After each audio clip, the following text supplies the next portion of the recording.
Do you have a dog that dictates every single walk that you go on? It's not fun to take them on walks anymore. You keep them in your home because they pull, they go after every dog they see, they don't listen to you. Well, meet Maple. Maple is my new client, and she dictates everything. She thinks that she can do whatever she wants. She thinks she can pull whenever she wants. She thinks she can do what she wants.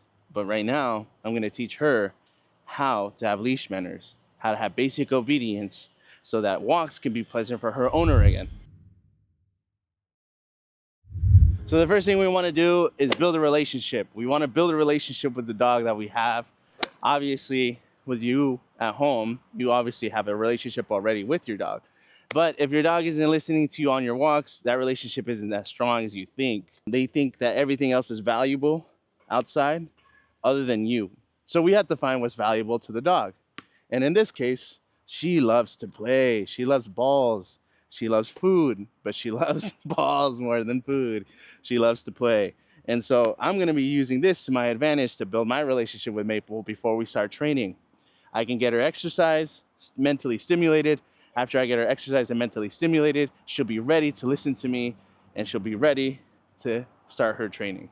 So as you can see, I've switched over to a long line. This is about 30 feet of leash right here. The reason I did that is to imitate off-leash behavior. So what I'm going to do right now is I'm going to start building my relationship with Maple so she understands that I'm the source of fun, nourishment, and play. She's already ready to start playing, so you can see her whining. But I'm going to let her know that she doesn't dictate the play, right? So I'm going to give her a chance, an opportunity to chill out before we start. Good girl. And that's what I want. Break.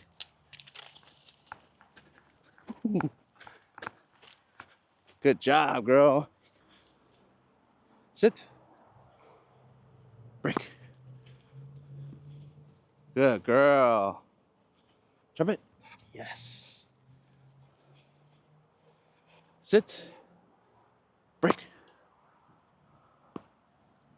Yes, good girl. So as you can see, I'm incorporating commands before I even throw the ball. This is already teaching her that she only gets this unless she does what I ask her to do. And so I'm not making this too hard for her. I'm not gonna try to get her to just, do these crazy commands before I start her training, because it's not fair. Right now, I want her to understand that she can get this ball, she can have fun with me, because eventually she'll want to listen to me to get this ball. Good girl. Yes. As you can see, she has so much energy. The reason why our dogs don't listen to us whenever they're on leash is because they have so much pent-up energy that they don't know what to do with it. And so right now, this is an outlet. Your dog cannot train or listen to you whenever they're at a high altitude of energy. Your dog, almost like a fire, will keep burning based on the fuel that it already has. And it's at its peak. This is a wildfire right here. This dog is full of so much energy that anything and everything else is more important than the person holding the leash.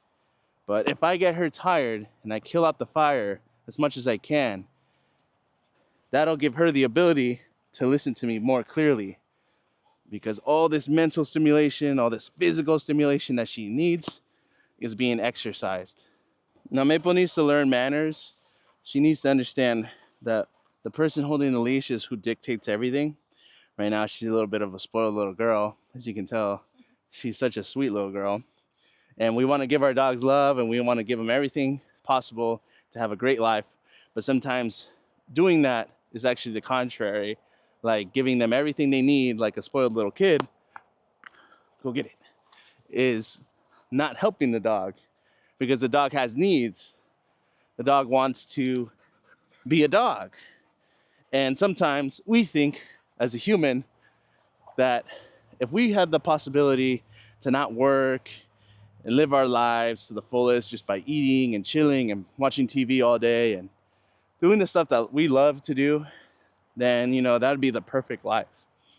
But for a dog, we have to think of them like they are, as an animal first, because they have these needs that is embedded in their genetics to want to go run, fetch, play, eat, hunt, all this stuff that we are suppressing them without even knowing.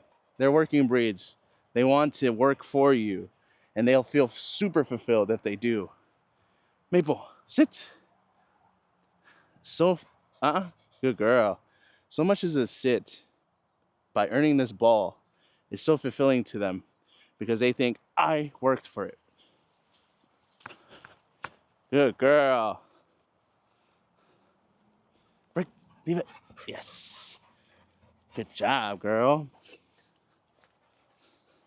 Good job. Sit. Good, sit. Sit. So right there, I'm gonna let her make her mistakes, but I'm gonna try to put her back into it. This isn't too crazy right now. Obviously, she knows what sit means, but she doesn't know when the sit needs to end. And so that's where the release word comes in. And I've been saying it and I've been not saying it because sit. Because right now, like I said, I'm building a relationship with her. I don't want to confuse her too much. But what I want her to understand is as we get more and more into this game, is that she can't get this ball unless I say so. Break. There you go. So I'm going to start to incorporate the break command, the release command, for her to understand that this action that she's doing, it could cease to do it. That she can finally go play and be a dog. And this is going to be very useful for us when we start walking because so many owners want their dogs, sit, want their dogs by their side 100% of the time, 24/7, or wherever they're on a walk. And that's not realistic. Your dog needs to be a dog. And by that, sit. And by that, what I mean is that have your dog by your side when it matters, not all the time. They deserve to sniff.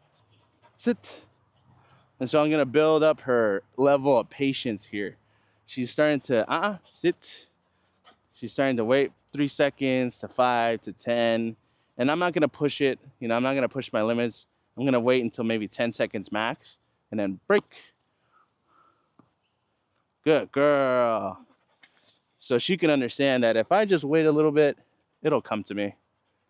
And that's the same thing when we're walking on leash.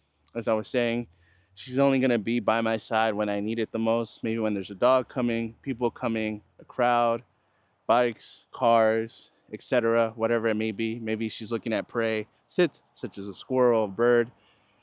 Any of that stuff where I need her attention to be with me, she'll be there. But it won't be there 100% of the time because I want her to have fun on the walks. It's not just for me, it's for her. Break. Good girl. That's what's up. Drop it. And so right now her attention's on the ball. Eventually, as the sessions go, I have her for 4 weeks. So we'll be doing this 3 times a week. Sit. And eventually her attention will be on me and not the ball. And that's the real goal. Just like right now, she's really paying attention to me. It's mostly because I have this right behind my head, but I want her eyes on me. And that's what gets her permission to play. Break. Good girl. Good job. And so we'll be doing this for about half of the session that she has me for. And the other 30 minutes, I'll be teaching her leash pressure.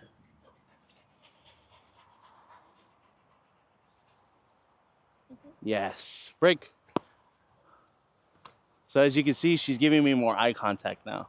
I'm not letting her focus on the ball as much. Obviously, the ball is the reward, but I am the source of the reward. And so I want her to understand that, like, I need to do whatever this guy who has the ball that I want so much asks of me in order to get what I want. So it's an even exchange relationship here. Sit. Sit. Good girl. And that's the way we need to think of our dogs. We want something from them. We want them to walk really good with us on the walks. We want them to not pull, but also we want them to have fun. And this is an even exchange. She wants to have fun. Sit. Good girl. And she wants to play. She wants to eat. She wants to do all these things. And I'll give you that. But just give me a little bit more in return. Give me that patience. Give me that structure. Give me that attention. Break. Give me that obedience. Down. Good girl. And I'm holding her accountable. based off of what I know and what I see, whenever I give her a treat, she seems to do the sit and then get off of it immediately. And that just gives me some sort of insight that she's not being held accountable for what she needs to do. Down. Down. And that's not anyone's fault. It's what we learn as dog owners. We think that we're give them a command such as a sit or a down, and once they do it, great. Here you go do what you want. We don't know anything about a release word, and they need to understand that if we want them to be chill at a coffee spot or in public or at a park or when another dog comes by, that when I give them the command to sit and down, that's what I mean. And you won't move from that spot unless I say so. Break. Good girl. And now we're gonna teach her even more patience by teaching her the leave it command. And so what we'll do is we'll rile up the dog. They want this ball, obviously, we'll give them something that they want. And we'll throw it at them in the direction that they want it. And we'll suppress them by, obviously, she wants to go, she'll be pent up. She's like, let me go get it. And I won't let her do it until I release her. Break. Good girl, Maple. I'm not adding any leave it cues. I'm not adding anything to it yet. I'm simply just letting her know that as soon as I let go and I say the word break, she can go get it. Sit. Good girl. She's gonna start to associate that break command means I can go get the ball now. Sit. Just like how we were doing earlier. Good girl. And instead of holding her collar, I don't have to do that. Obviously, that's what this leash is for. So I just step on the leash. Break. There you go. Good girl.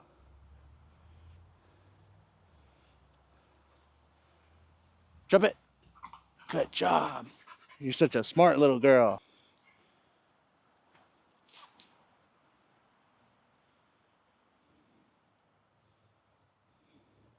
Break. Yes. Go get it. That's what I wanted. She turned back and looked at me. Good girl. Good girl, Maple. Good girl. And I know she's excited, but I want her to control that.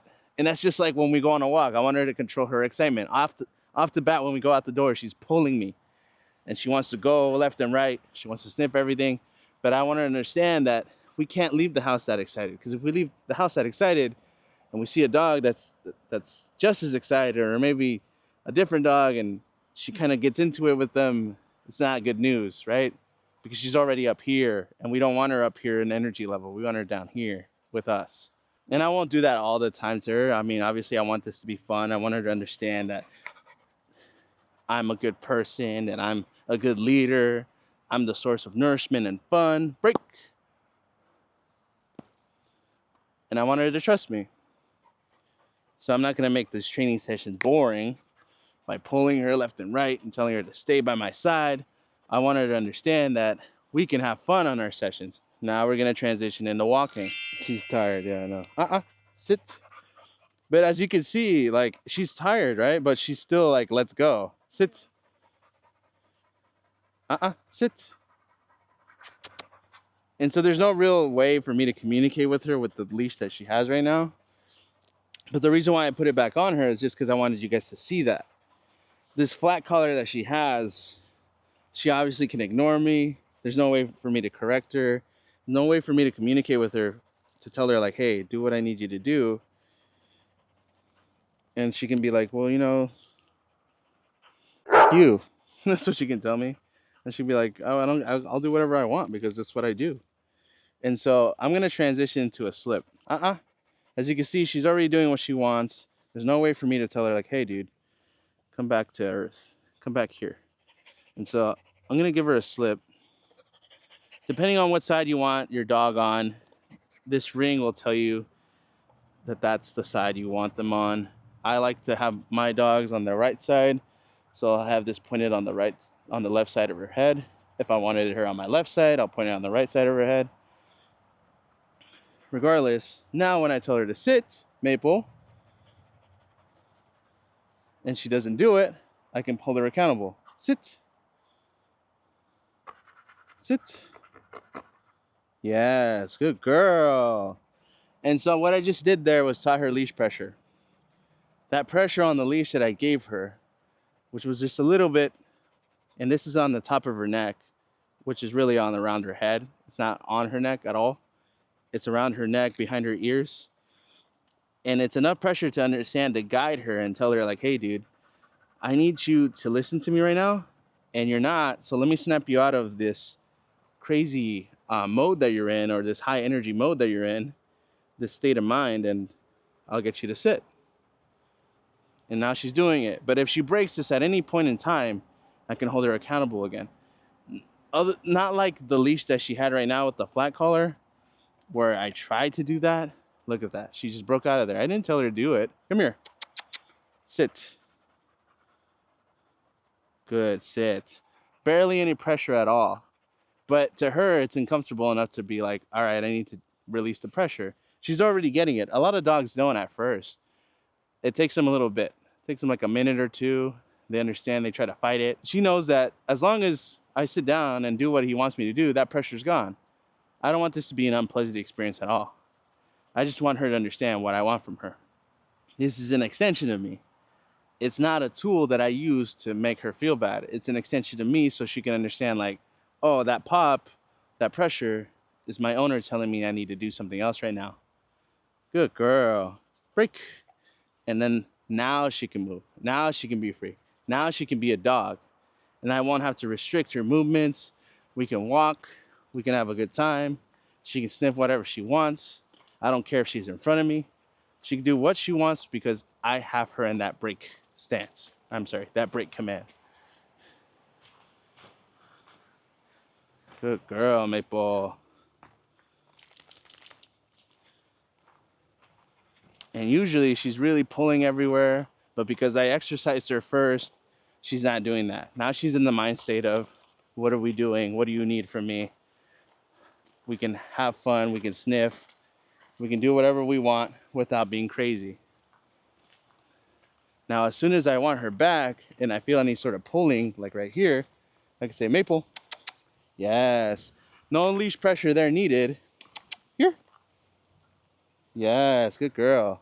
Maple, yes. Yes, good girl. I want her to follow me. There you go. No pressure at all. Good girl. Good job. Good job, girl. Good girl. And she gets paid. So this is a equal relationship here. You give me something, I give you something. We just had fun at the park. We played a little bit, and now we're walking. And there's no pulling. There's no uncomfortableness. There's no, she's guiding the walk. Maple, yes, there's no pressure needed because she understands who I am, what we're doing, and she trusts me. Good girl, Maple. Good job. And she wants me, she wants to be by my side. I'm not even telling her to do it. Good girl, Maple. Good job.